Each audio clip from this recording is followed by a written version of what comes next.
గత వారం రోజులుగా కురుస్తున్న వర్షాలు ఓ రైతు జీవితంలో సంతోషాన్ని నింపాయి. కర్నూలు జిల్లా తుంగలి మండలం జొన్నగిరిలో ఓ రైతుకు వజ్రం దొరికింది. పొలంలో పనిచేస్తున్న సమయంలో ఆ రైతుకు వజ్రం దొరికింది.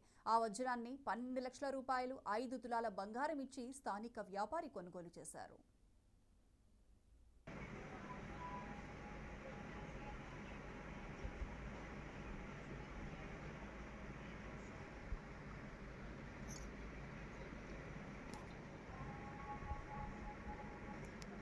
లైటింగ్ అంతా ఉంది.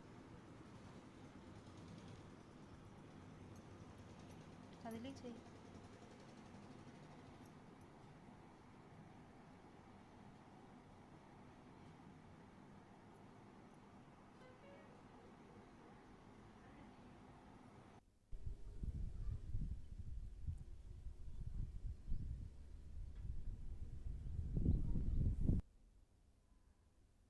ప్రభుత్వ పాఠశాల